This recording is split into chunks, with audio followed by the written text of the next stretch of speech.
हाँ तो बच्चों, आज का मेरा क्वेश्चन है sine minus x is equal to minus sine x and cos minus x is equal to cos x. क्यों? कि अगर साइन का जो एंगल है अगर वो नेगेटिव है तो ये नेगेटिव वैल्यू दे रहा है, और कॉस का एंगल अगर नेगेटिव है तो ये पॉजिटिव वैल्यू दे रहा है। तो ऐसा क्यों है? क्या आप इसके बारे में जानते हैं या केवल आपने इसको रट रखा है? अगर आप इसके बारे में जानते नहीं है, यानी इसके पीछे का लॉजिक अगर आप नहीं जानते हैं, तो ये वीडियो आपके लिए है। ठीक है दोस्तों, मैं हूं आपका दोस्त नितिन अहलावत। आप सभी लोगों का अपने YouTube चैनल एईपी क्लासेस में बहुत बहुत स्वागत करता हूं। आज हम इस वीडियो में इसी कॉन्सेप्ट को क्लियर करने वाले हैं। वीडियो को एंड तक देखिएगा, इसके बिल्कुल मत कीजिएगा, क्योंकि इस वीडियो को देखने के बाद आज के बाद आपके मन में इसके प्रति कोई डाउट नहीं रहेगा। तो चलिए फिर आज की जो क्लास है उसको शुरू करते हैं। तो यहां पर इस कॉन्सेप्ट को समझने से पहले हमें यहां पर पहले पॉजिटिव और नेगेटिव एंगल्स को समझना पड़ेगा। अब what is positive angle and positive negative angle? Positive angle क्या होते हैं? देखो, पॉजिटिव एंगल को हम एंटी क्लॉकवाइज मीजर करते हैं। एंटी क्लॉकवाइज यानी कि जिस तरीके से घड़ी चलती है उसके विपरीत दिशा में अगर हम भाई एंगल मीजर करें तो यानी वो क्या कहलाएगा? एंटी क्लॉकवाइज हमने एंगल को मीजर किया। और जो नेगेटिव एंगल होते हैं उनको हम क्लॉकवाइज मीजर करते हैं। ठीक है ना? Clockwise, anti clockwise. जैसे यहां पर मैंने आप लोगों के लिए एक कंडीशन यानी पॉजिटिव और नेगेटिव एंगल को समझाने के लिए ली है।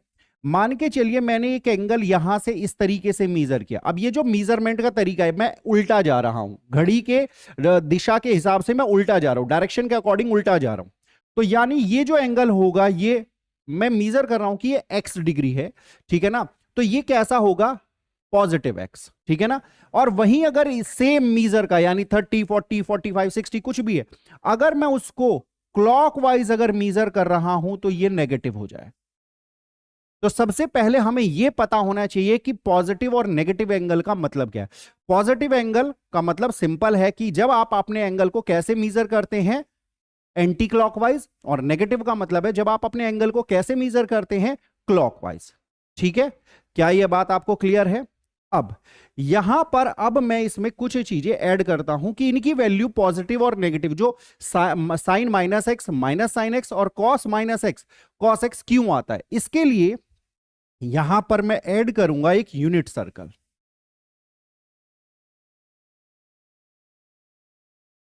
यहां पर मैंने एक यूनिट सर्कल ऐड किया। अब व्हाट इज यूनिट सर्कल? देखो, यूनिट सर्कल का मतलब है एक ऐसा सर्कल जिसकी रेडियस 1 यूनिट हो। क्या है? 1 यूनिट। यानी ये जो सर्कल आपको दिखाई दे रहा है इसकी रेडियस 1 यूनिट है। ठीक है? यानी यहां से यहां तक अगर मैं इमेजिन करूं कि इसका जो सेंटर है, सर्कल का जो सेंटर है, यहां से ये जो डिस्टेंस होगी ये 1 यूनिट होगी, ये 1 यूनिट होगी, ये भी 1, ये भी 1, ये भी 1, ये सारी की सारी 1 यूनिट होंगी। ठीक है बेटा? अब जाहिर सी बात है, जब आपने ये एंगल मीजर किया तो यहां पर ये एक पॉइंट आया। ठीक है? इस पॉइंट के जो कोऑर्डिनेट होंगे वो होंगे कॉस थीटा और साइन थीटा। क्या होंगे? कॉस थीटा और साइन थीटा। थीटा मतलब एंगल। अब यहां पर एक्स है तो हम यहां पर कह सकते हैं ये हो जाएंगे कॉस एक्स और साइन एक्स। ठीक है? वो ये हो जाएंगे। ठीक है? क्योंकि एंगल एक्स है, हमारे हिसाब से हम कॉस थीटा साइन थीटा लेते हैं। अब अच्छा, आप एक बात बताओ, यहां पर माइनस एक्स है, अभी इसको भूल जाओ। अगर आप एक बात बताओ, ये जो पॉइंट है सेम अगर इधर आएगा तो ये क्या बन रही है बेटा? इसकी रिफ्लेक्शन बन रही है। क्या बन रही है? रिफ्लेक्शन। यानी इसको कह सकते हो मिरर इमेज। ठीक है ना? ये इसकी मिरर इमेज बन रही है अलोंग एक्स एक्सेस। अगर हम यहां पर इस पॉइंट को देखें तो ये बन जाएगा आपका भाई कॉस एक्स और माइनस साइन एक्स। क्या बन जाएगा? कॉस एक्स और माइनस साइन एक्स, क्योंकि इस पॉइंट की मिरर इमेज है ये। क्या है ये? Mirror image along x axis. ठीक है? अब आप थोड़ा ध्यान दो, यानी कि जैसे ही एंगल एक्स हुआ, माइनस एक्स हुआ यानी नेगेटिव हुआ, कॉस की वैल्यू तो कॉस एक्स रही, लेकिन साइन की वैल्यू माइनस साइन एक्स हो गई। कैसी हो गई? Minus sine x. This is the reason why why की sine minus x is equal to minus sine x and cos minus x is equal to cos x.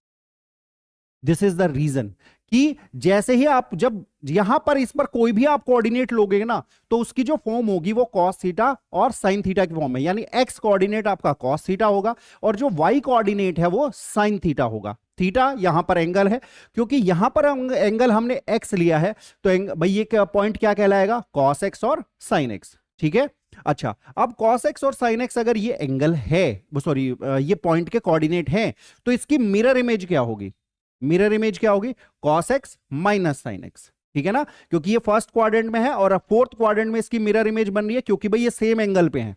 अगर ये same angle पे है तो ये इसकी मिरर इमेज है, यानी इस पॉइंट की मिरर इमेज है।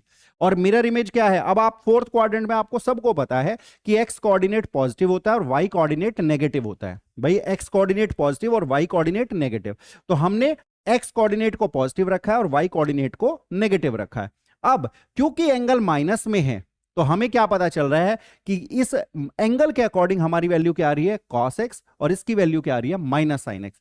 यानी यहीं से हमें ये जो बात पता चली है, ये यहीं से हमें पता चली है कि साइन माइनस एक्स की वैल्यू क्या है, माइनस साइन एक्स, और कॉस माइनस एक्स की वैल्यू क्या है, कॉस एक्स। इसीलिए किसी भी नेगेटिव एंगल पर cos की वैल्यू हमेशा पॉजिटिव और साइन की वैल्यू हमेशा नेगेटिव होती है।